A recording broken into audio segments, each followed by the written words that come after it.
श्रीमद् भगवद गीता भाषा प्रारंभ। श्री ओम नमो भगवते वासुदेवाय। जो अर्जुन को श्री भगवान जी ने गीता ज्ञान दिया है सो मुझको मिले। भय भंजन भगवान जी से किशोरदास मांगता है, हे प्रभु, गीता ज्ञान के उच्चारण करने से तेरे पूर्ण ब्रह्म को पाता है। हे प्रभु, मैं आपकी शरण में पड़ा हूं। किशोरदास और कृष्णदास जो दीन हैं, गरीब हैं, आप कैसे हो जो संतों की विनय को मान लेते हो। हे प्रभु, हे कृपा निधान, तेरे संतों एवं भक्तों के वास्ते मैं यह गीता ज्ञान भाषा में कहता हूं। पहला अध्याय। जब कौरव और पांडव महाभारत के युद्ध को चले तब राजा धृतराष्ट्र ने कहा, मैं भी युद्ध देखने चलूंगा।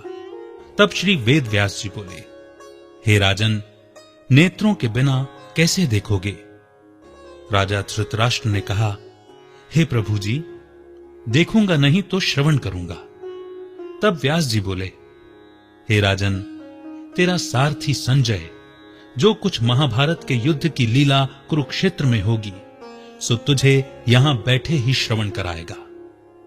वेद व्यास जी के मुख से यह वचन सुन संजय ने विनय की, हे प्रभु, यहां हस्तिनापुर में कुरुक्षेत्र की लीला मैं कैसे जानूंगा तथा राजा से किस भांति कहूंगा। तब व्यास जी ने प्रसन्न होकर संजय से कहा, हे संजय, मेरी कृपा से तुझे यहां से ही दिखाई देगा। व्यास जी के इतना कहते ही संजय की दिव्य दृष्टि हो गई और बुद्धि भी उनकी दिव्य हो गई। दिव्य दृष्टि साक्षात्कार को कहा जाता है। अब आगे महाभारत का कौतुक कहते हैं। सुनो, 7 अक्षौहिणी सेना पांडवों की और 11 अक्षौहिणी सेना कौरवों की, ये दोनों सेनाएं कुरुक्षेत्र में जब एकत्र हुई तब धृतराष्ट्र ने पूछा, हे संजय, धर्म के क्षेत्र में युद्ध की इच्छा से एकत्र हुए मेरे और पांडु के पुत्रों ने क्या किया।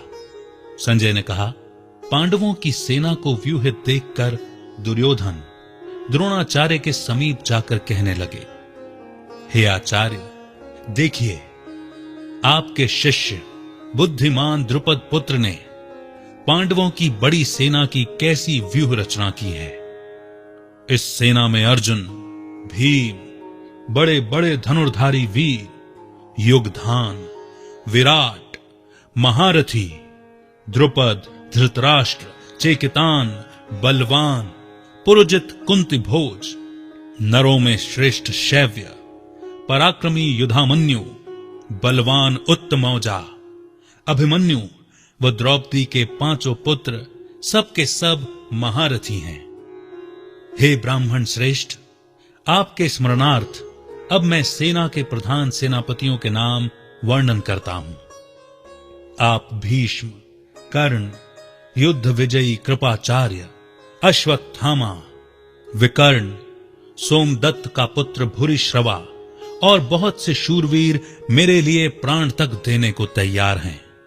ये लोग शस्त्र चलाने में बहुत चतुर हैं और सभी युद्ध विद्या में प्रवीण हैं। हमारी सेना, जिसके भीष्म रक्षक हैं, अपार बल है और उसकी सेना के, जिसके भीम रक्षक हैं, थोड़ा सा बल है। अब आप सब अपने मोर्चों पर सावधान रहकर सेनापति भीष्म की रक्षा कीजिए। कुरुवृद्ध भीष्म पितामह ने दुर्योधन को प्रसन्न करते हुए और ऊंचे स्वर में गरजते हुए शंख बजाया। फिर चारों ओर शंख, नगाड़े, ढोल, गौमुख आदि अनेक बाजे बजने लगे, जिनका बड़ा भयंकर शब्द हुआ। इसके अनंतर सफेद घोड़ों के रथ पर बैठे माधव, श्री कृष्ण और पांडव अर्जुन ने भी दिव्य शंखों को बजाया। श्री कृष्ण ने पांचजन्य और अर्जुन ने देवदत्त नामक शंखों को और भीषण कर्म करने वाले भीम ने पौंड्रक नामक बड़े शंख को बजाया। कुंती पुत्र धर्मराज युधिष्ठिर ने अनंत विजय, नकुल ने सुघोष, सहदेव ने मणि पुष्पक तथा महान धनुर्धर काशीराज शिखंडी ने धृष्टद्युम्न, विराट, अपराजित सात्यकी, राजा द्रुपद और द्रौपदी के 5 पुत्रों तथा महाबाहु अभिमन्यु, इन सब वीरों ने अपने अपने शंखों को बजाया। उन शंखों के भारी शब्द से आकाश और पृथ्वी गूंज उठी और धृतराष्ट्र पुत्रों के हृदय कांप उठे। हे राजन, अर्जुन ने कौरवों को युद्ध के लिए प्रस्तुत देखकर भगवान से कहा, हे अच्युत, मेरा रथ दोनों सेनाओं के बीच में खड़ा कीजिए, जिससे मैं युद्ध करने वालों को देख लूं कि इस रणभूमि में मुझे किन किन के साथ युद्ध करना चाहिए। दुर्बुद्धि दुर्योधन से प्रीति करने वाले जो संग्राम के लिए यहां एकत्र हुए हैं, उनको देख सकूं। संजय कहने लगे, हे राजन, अर्जुन की बात सुनकर श्री सारथी ने भीष्म, द्रोण आदि वीरों के सामने उत्तम रथ को खड़ा करके कहा, हे वीर, संग्राम के लिए उद्यत इन कौरवों को देख लो। अर्जुन ने चाचा, बाबा, गुरु, मामा, भाई, पौत्र, श्वशुर और स्वजनों को शस्त्रों से सुसज्जित खड़े देखा और उसने इन दोनों सेनाओं में अपने ही सब बांधवों को खड़ा देखकर परम दयाद्र हो अत्यंत खेद के साथ यह वचन कहे, हे प्रभु, संग्राम की इच्छा से आए इन अपने बंधुओं को देखकर मेरे अंग ढीले हो रहे हैं और मुख सूखा जा रहा है। मेरा शरीर बेकल हो रहा है, रोमांच खड़े होते हैं, गांडीव हाथ से गिरा जाता है, त्वचा जली जा रही है। हे प्रभु, मुझ में खड़े रहने की सामर्थ्य नहीं है। मेरा मन चक्कर खा रहा है और सब लक्षण मैं उल्टे देख रहा हूं और संग्राम में स्वजनों का वध करके कोई लाभ भी नहीं होगा, क्योंकि हे भगवान, मैं जीतकर राज्य व सुख भी नहीं चाहता हूं। हे प्रभु, हमको राज्य, भोग और जीवन से क्या काम है, क्योंकि जिनके लिए राज्य, भोग और सुख की इच्छा की जाती है, वे सब संग्राम में प्राण और धन की ममता छोड़ मरने को तैयार हैं। और आचार्य, पिता, पुत्र, पितामह, मामा, श्वशुर, पौत्र, साले और संबंधी ये सब मुझे मारें तो भी हे मधुसूदन, मैं इन्हें मारने की इच्छा नहीं करूंगा। हे जनार्दन, त्रिलोकी के राज्य के लिए भी मैं इन्हें नहीं मारना चाहता, फिर इस पृथ्वी के लिए तो कहना ही क्या। हे जनार्दन, धृतराष्ट्र के पुत्रों को मारकर हमारा क्या होगा? इन आतताइयों का वध करने से पाप ही होगा। इसीलिए हमें अपने भाई धृतराष्ट्र के पुत्रों को मारना अनुचित है। हे प्रभु, स्वजनों को मारकर क्या हम सुखी रह सकते हैं? सब लोभ के वशीभूत हैं और कुल के नाश करने तथा मित्र द्रोह करने में पाप को नहीं देखते। कुल नाश को जानते हुए भी हमको इस पातक से क्यों नहीं दूर रहना चाहिए? कुल का नाश होने से कुल के प्राचीन धर्म नष्ट हो जाते हैं, फिर धर्म नाश होने से कुल में पाप बढ़ता है। हे भगवान, पाप से कुल की स्त्रियां व्यभिचारिणी हो जाती हैं, जिनसे वर्ण शंकर संतान उत्पन्न होती है।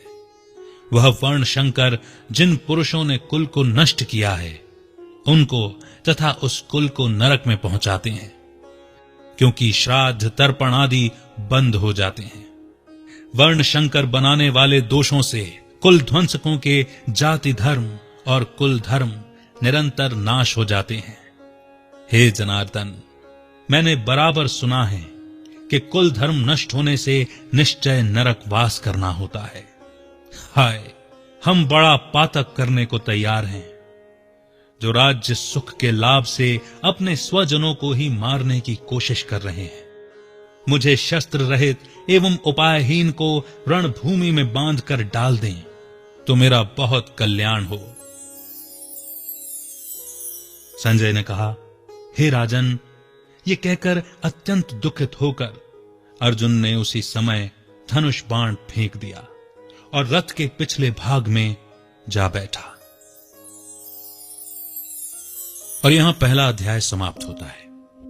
हम केवल अध्यायों का ही पठन एवं श्रवण करेंगे ताकि हम श्री गीता जी पर ही ध्यान केंद्रित कर सकें। अध्याय के समाप्त होने पर कुछ प्रश्न होते हैं जो जो स्वाभाविक ही मन में उठते हैं कि क्या अर्जुन को नहीं पता था कि इस युद्ध से पहले उन्हें देखना होगा, उन्हें मारना होगा? और क्या अर्जुन ने पहले युद्ध नहीं किया था? जब अर्जुन का अज्ञातवास यानी पांडवों का अज्ञातवास समाप्त हुआ था, तब दुर्योधन ने अपनी पूरी सेना के साथ अर्जुन के ऊपर आक्रमण किया था और अर्जुन अकेले ने ही सभी योद्धाओं को परास्त किया था। वो योद्धा पलटकर भाग गए थे, अन्यथा उन्हें तभी प्राण त्यागने होते। फिर इस युद्ध के समय ही उसके मन में मोह क्यों उपजा? और जो बीच में व्यभिचारी शब्द आया, तो यह केवल स्त्रियों पर ही क्यों आया? अव्यभिचार यानी आप एक के हैं, एक के प्रति समर्पित हैं। व्यभिचार यानी एक से दूसरे पर पहुंच गए आप। भक्ति भी तो अव्यभिचारी और व्यभिचारी होती है। यदि आप किसी एक आराध्य पर ही संपूर्ण आस्था निष्ठा रखते हैं तो आप अव्यभिचारी भक्ति करते हैं, परंतु यदि एक से अधिक आराध्यों में, इष्टों में आपकी आस्था है तो वह भक्ति भी व्यभिचारी भक्ति हो जाती है। तो ये प्रश्न गहरा है ना?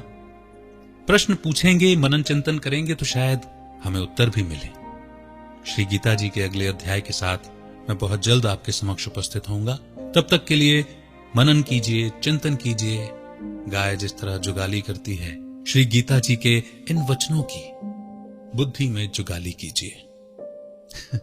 मुस्कुराते रहिए। अमित का बहुत बहुत नमस्कार।